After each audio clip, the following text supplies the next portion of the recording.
Vamos conversar com o ministro do Turismo, Celso Sabino. Boa tarde, ministro. Seja bem-vindo ao Bastidores CNN, sempre espaço aberto para o senhor. Eu queria começar a nossa entrevista falando das férias. Muitos pais viajando com os filhos nas férias escolares. O Ministério do Turismo tem pelo menos alguma expectativa ou números a respeito das viagens? Aumentaram as viagens ou estão aumentando em relação ao ano anterior? As pessoas estão viajando mais para destinos no exterior ou destinos aqui no Brasil?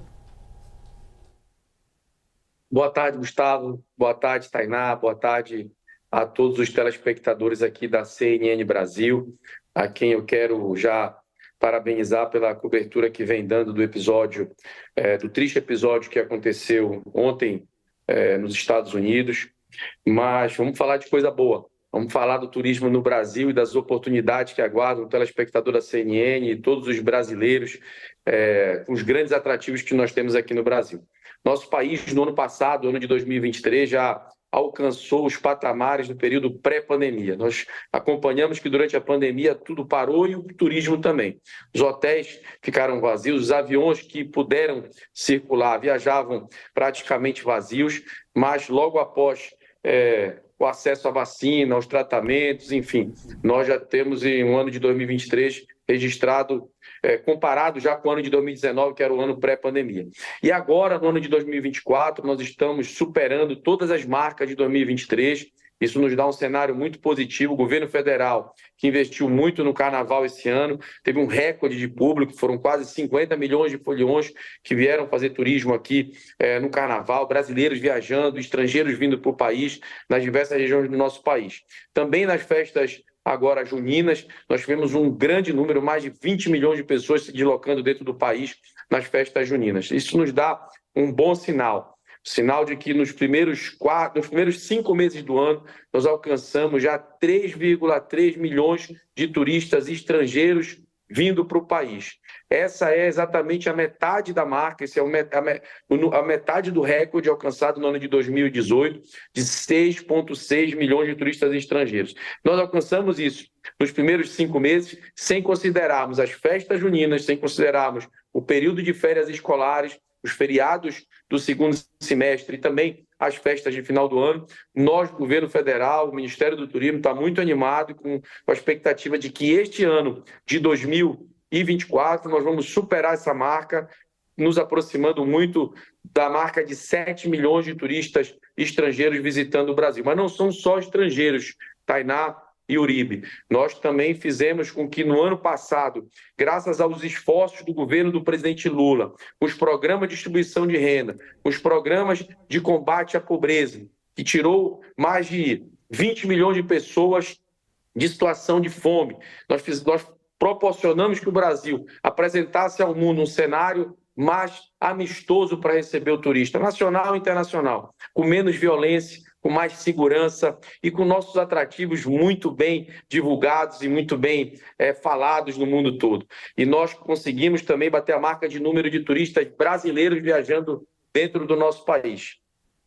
Ministro, tem um assunto do qual o senhor tem tratado bastante e tem sido uma das vozes defensoras no governo ultimamente, que é em relação ao chamado PL dos jogos de azar. Havia uma expectativa de se aprovar esse projeto, ou pelo menos colocá-lo em votação, ainda neste semestre. Há ali também o apoio do ministro da Fazenda. O próprio presidente da República já verbalizou que, se for um projeto aprovado, ele não vai vetar. O senhor tem razões claras, é claro, traz aí elementos do aumento da participação de turistas, né, com novos resorts, enfim, caso esse projeto seja aprovado. Mas há uma clara resistência do presidente do Senado, Rodrigo Pacheco. Ele disse para a gente na semana passada, inclusive, por meio de seus interlocutores, que tem zero chance de votar esse projeto agora. Há como vencer a resistência do presidente Pacheco? Como é que andam as negociações em relação a essa proposta?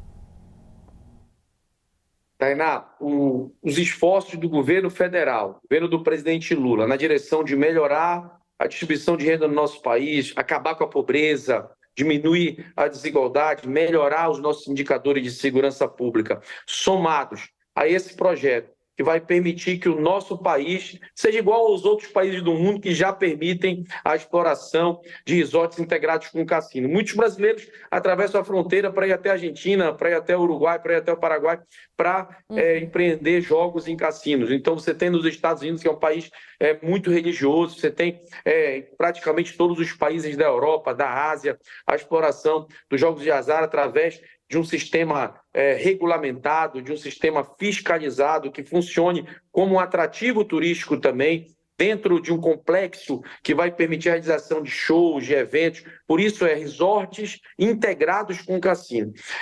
Esses empreendimentos que vão trazer ao país, apenas um empreendimento vai mobilizar mais de bilhões de reais para a sua implantação.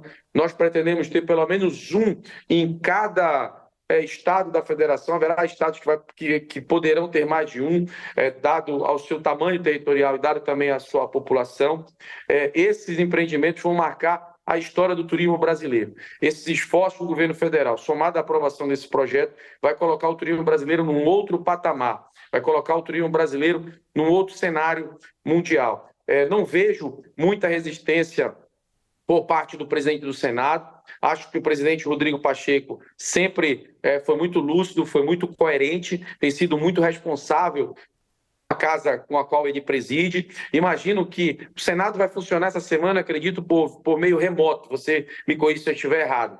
Eu imagino que ele deve ter uma fila de prioridade de processos. Então, se o projeto que é interesse do turismo como um todo no Brasil não for votado essa semana, nós continuaremos trabalhando para esclarecer aos senadores, para mostrar a toda a sociedade brasileira a importância que esse projeto vai trazer na geração de emprego, na geração de renda. Lembrando que o turismo brasileiro no ano de 2023 gerou mais de 214 mil novos empregos apenas no turismo. Nós vamos trabalhar para que esse projeto, logo nas primeiras semanas do mês de agosto, entre em processo de votação no Senado, depois para a sanção do presidente, considerando que ele já foi aprovado na Câmara dos Deputados. Antes do Uribe pegar, ainda nesse assunto, Uribe, rapidinho, só uma dúvida do quão engajado está o presidente da República na aprovação desse PL. Ele fez esse pedido de buscar o diálogo para diminuir resistências, ministro? O presidente da República me pediu que nós colocássemos o Brasil num outro patamar do turismo mundial. O presidente da República também anda querendo muito desenvolver o turismo, melhorar o número de turistas estrangeiros, encomendou, inclusive, uma grande campanha a mim, pessoalmente, e ao ministro das Comunicações, o ministro da Comunicação da Presidência da República, para que nós fizéssemos uma campanha para que o brasileiro, o jovem do Sul e Sudeste, pudesse conhecer a nossa Amazônia. O presidente Lula entende que o turismo poderá e será uma grande mola para desenvolver a nossa economia, que nós temos uma reserva de pré-sal financeiramente, poderá ser garantida através do turismo em valores econômicos, e nós todos do governo estamos trabalhando para isso. E esse projeto, sem dúvida nenhuma, vai nos ajudar a alcançar esse objetivo.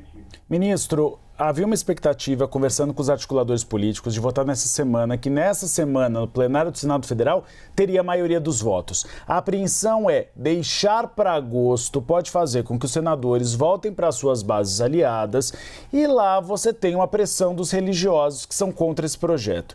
O senhor acredita que mesmo passando para agosto, ainda haveria maioria para legalizar os jogos de azar no Brasil?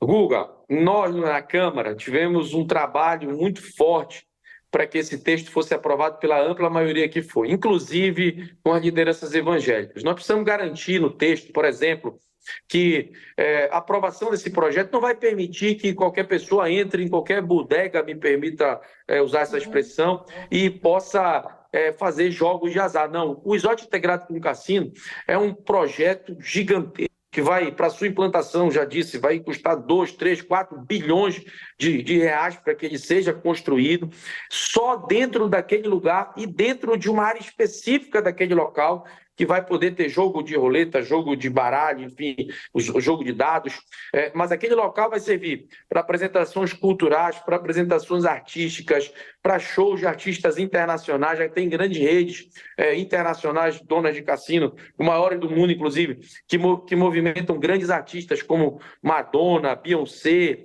Taylor Swift, que vão trazer essa turma para cá para fazer espetáculos e mobilizar o público. E ali, numa pequena área, onde só vai entrar pessoas que tenham a idade para jogar, que sejam identificadas e que ali também da arrecadação desses empreendimentos. Parte desses recursos serão arrecadados através de uma CID que está sendo criada no projeto, uma contribuição pela intervenção no domínio econômico. E essa CID ela vai ser distribuída parte para a saúde, parte para o esporte, parte para o turismo, parte para o combate e a prevenção de jogadores compulsivos e também para o tratamento de jogadores compulsivos. Enfim, nós fizemos um projeto bem amarrado, que conseguiu vencer as barreiras que foram postas na Câmara, inclusive pelas lideranças evangélicas.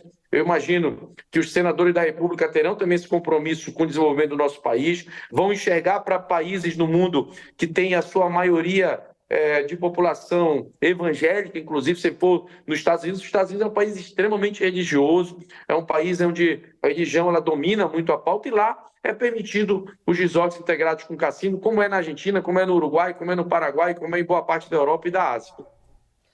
Ministro, eu queria te ouvir também rapidamente sobre como vocês estão trabalhando na reconstrução do turismo no Rio Grande do Sul depois da tragédia que a gente presenciou esse ano. As coisas estão começando a melhorar. Em que fase que isso está?